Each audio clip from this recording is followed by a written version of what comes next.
Good morning, students. So today we are going to start with the sixth chapter, which is combustion and flame. Okay. So in this chapter, let's have some introduction about combustion and flame. So in introduction part, I will say we come across with different types of fuels in our day-to-day life, right? So fuels are used for various purposes at home, also in industries, for running automobiles. ठीक है. So if I ask you, can you name some fuels which are used in your home?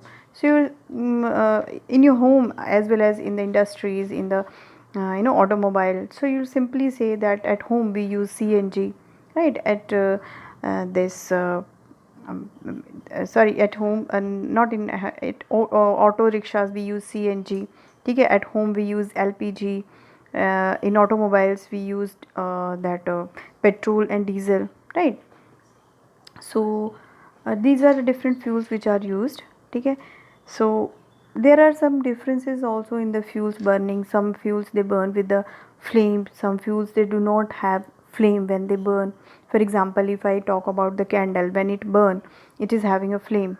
But if we burn a coal piece, coal देखा ना, black colour का जो कोल कोयला जिसको बोलते हैं, if you burn the coal then there is no flame. ठीक है. So different different processes are there. तो फर्स्ट हम देखते हैं इसमें कि what are the combustible substances. The substances which burn in air to produce heat and light are called the combustible substances. अब इसमें एक चीज़ आपने देखनी है कि इसमें दो चीज़ें, combustible substances which burn in air to produce heat as well as light. ठीक है. जो ऐसे सब्सटेंस जो हीट भी देते हैं एज वेल एज हमको लाइट भी देते हैं, तो उनको हम बोलते हैं कंबस्टिबल सब्सटेंसेस.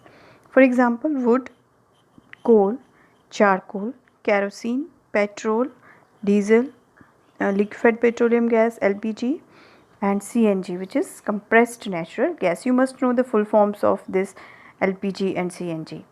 ठीक है. Some of the students I have noticed in last year, some of the students they using this LPG or liquid petroleum gas. It is not liquid, it is called as liquefied petroleum gas. Okay. And then second is CNG, compressed natural gas. So these are some of the combustible substances. Now what is combustion? Combustion actually is a process. The combustible substance में हम लोगों ने fuels देखे, substances देखे which burn, and when they burn they produce heat as well as light. Now comes the combustion. Combustion एक process है. So let's see what kind of process is this. The chemical process in which a substance reacts with oxygen to produce heat is called the combustion. ठीक है. Chemical process है. इसमें क्या होता है, एक सब्सटेंस होता है वो ऑक्सीजन के साथ रिएक्ट करता है, और जब उसके साथ रिएक्ट करता है तो हीट प्रोड्यूस होती है. तो इस तरह की जो भी प्रोसेस होती है, केमिकल प्रोसेस होती है, इसको हम बोलते हैं कंबशन. अब जिस सब्सटेंस की हम बात कर रहे हैं इस डेफिनेशन में, ठीक है, इन विच द सब्सटेंस रिएक्ट्स, जैसे सब्सटेंस की बात कर रहे हैं, सब्सटेंस विच रिएक्ट्स, तो the substance which undergoes combustion is called the combustible substance. ठीक है.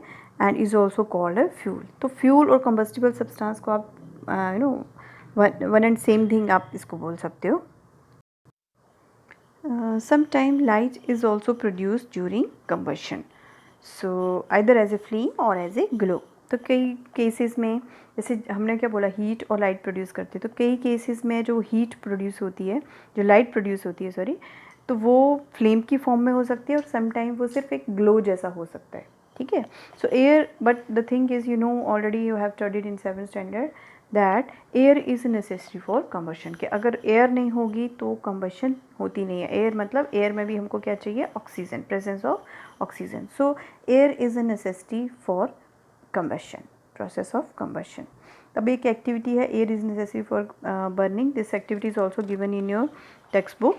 ठीक है. एक्टिविटी 6.2 है. तो इसमें क्या करना है आपको, आपने एक कैंडल को फिक्स करना है किसी भी टेबल पे, और अब आपने इस कैंडल को यहाँ पे इसके ऊपर रखा हुआ है, कि यहाँ पे ये जो ये उल्टा करके रखा हुआ है, ये यहाँ से पैक है, ये बंद है यहाँ से, और नीचे से ये ओपन है. ठीक है.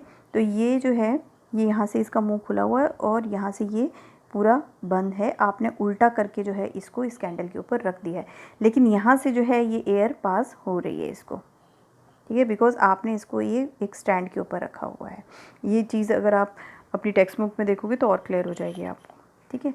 तो आपने इसको यहाँ से अब एयर मिल रही है, तो हमने एक जलती हुई कैंडल के ऊपर ये कंटेनर उल्टा करके रखना है, सिलेंडर आप बोल सकते हो, जो भी है, ठीक है। तो अब आपने नेक्स्ट सेकंड स्टेप में क्या करना है, आपने इनको रिमूव कर देना है। ये जो आपने ब्लॉक रखे है जिसके ऊपर आपने कंटेनर रखा हो, आपने इसको रिमूव कर देना है और कैंडल को के ऊपर टोटली उसको बंद कर देना है इस कंटेनर के अंदर।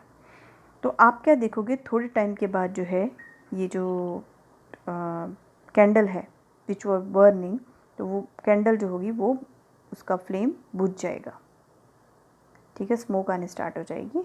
और ये क्योंकि हमने क्या बोला, कंबशन के लिए एक बहुत ज़रूरी चीज़ है विच इज़ एयर।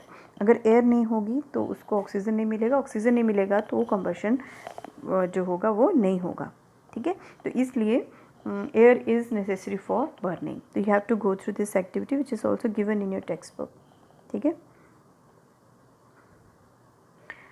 अब आता है आपके पास इग्निशन टेम्परेचर। ये बहुत इंपॉर्टेंट टॉपिक है, ठीक है। सबसे पहले आपको ये समझना है कि इग्निशन टेम्परेचर होता क्या है।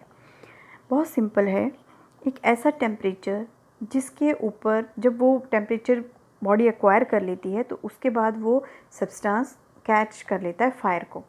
जब तक वो टेम्परेचर नहीं आता तब तक उस सब्सटेंस में आग नहीं लगती है, लेकिन जब उस सब्सटेंस में वो टेम्परेचर एक्वायर हो गया तभी वो बर्न करना स्टार्ट होता है। और ये टेम्परेचर डिफरेंट सब्सटेंसेस का डिफरेंट होता है, ठीक है। So let's see, the minimum temperature at which substance catches fire and Burns is called its ignition temperature, ठीक है। अब हर एक सब, जैसे अगर आपको मैं बोलूँ कि आप किसी प्लास्टिक कोई भी टॉय है या कुछ भी है, आप उसको बर्न करना स्टार्ट करो, उसको हीट करना स्टार्ट करो, ठीक है, तो ऐसा नहीं होगा कि वो जैसे आपने आग लगाई और उसमें आग लग गई, वो थोड़ा हीटअप होगा, तो मतलब वो हीटअप हो रहा है, इसका मतलब क्या है, वो अपने इग्निशन टेम्परेचर को एक्वायर कर रहा है। जैसे ही वो इग्निशन टेम्परेचर उसका एक्वायर हो जाएगा उसके बाद वो बर्न करना स्टार्ट कर दे। जैसे मैंने वुड का एक लॉग आपको दे दिया, मैंने बोला इसको बर्न करो, तो क्या होगा, जैसे मैंने उसको बर्न करना स्टार्ट किया तो ऐसे नहीं तुरंत वो कैच कर लेगा फायर को, थोड़ा सा वो हीट अप लेगा, थोड़ा सा हीट होगा, गर्म होगा।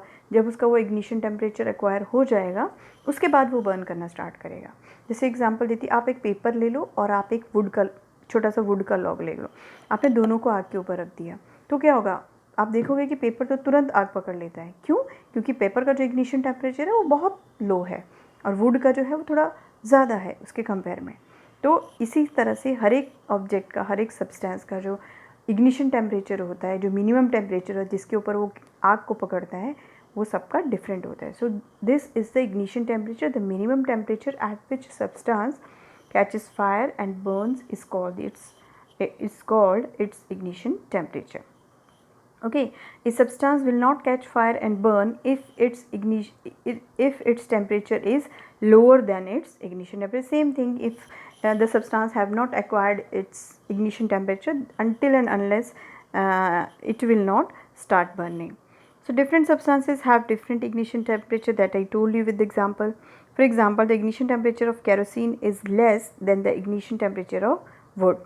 ठीक है, obviously आपको मालूम है, if you put some kerosene on a wooden block and the other block is there, a wooden log is there with you and two wooden logs are there, on one you add some kerosene oil and other log you don't add anything, ठीक है। So when you keep them on fire, what will happen, the log with the kerosene oil that will catches fire easily because the ignition temperature of kerosene is less than the wood. So different substances have different ignition temperatures. Substances which have very low ignition temperature and can easily catches fire with the flame are called the inflammable substances.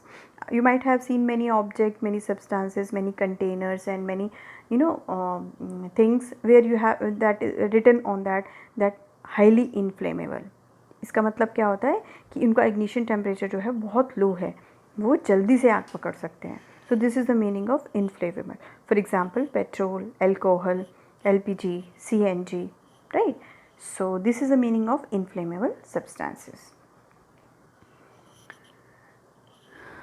Then comes the conditions necessary for combustion. So अब हम बात करें combustion की। हम क्या बोला, combustion is a chemical process, है ना, chemical process when where which in which the substance they react with oxygen to produce heat and light. ठीक है, so this is a process. अब certain conditions are there, if these conditions are not fulfilled then combustion process will not take place. तो पहली condition तो मैंने आपको पहले ही बता दी, that there should be the presence of air, presence of oxygen. ठीक है, so let's see what are the, first of all तो फ्यूल होना जरूरी है कंबशन के लिए। ठीक है, फ्यूल मतलब अब कंबशन अब हम चाहते हैं कंबशन प्रोसेस हो, कोई चीज़ बर्न करे, लेकिन वो चीज़ तो चाहिए ना हमको। ठीक है, if we want combustion we need either wood, either fuel, either LPG, either diesel, either kerosene oil, either any object, plastic and anything. We need a fuel for the process of combustion. Second is air, that I told you we need the supply of oxygen. Then heat. अब आपके पास air भी है और fuel भी है, लेकिन उसको fuel को बर्न के लिए एक हीट तो चाहिए ना, उसके टेम्परेचर को इग्निशन टेम्परेचर तक लाने के लिए एक सोर्स तो चाहिए ना हीट का। तो वो थर्ड थिंग हो गई heat, to raise the temperature beyond the ignition temperature. तो ये तीन चीज़ें हमको चाहिए। ठीक है, इसको बहुत सिंपल तरीके से आपको बताती हूँ। जैसे हमने कैंडल को बर्न करना है तो फ्यूल क्या हो गया इसमें, कैंडल आपके पास एक फ्यूल आ गया। ठीक है, और दूसरी चीज़ क्या, ये आपके पास फ्यूल है। ठीक है, अब दूसरी चीज़ आपको चाहिए एयर। अब हमारे आसपास एयर है तो एयर भी हमको मिल गई। तीसरी चीज़ है हीट। अब कैंडल है, अभी कैंडल की ये ऊपर से इसका वो है तो इसको हमको बर्न कर, अब ये कैंडल अपने आप तो जलेगा नहीं, क्योंकि कैंडल को जलाने के लिए हमको कुछ तो चाहिए ना। तो with which sometime we use lighter, we can use match box. ठीक है, जो हमारे घर पे अवेलेबल होती है, तो हम लोग मैच बॉक्स से क्या करेंगे, इसको हीट देंगे। तो जब ये गर्म हो जाएगा तो it will acquire this catch the fire, then it will start burning.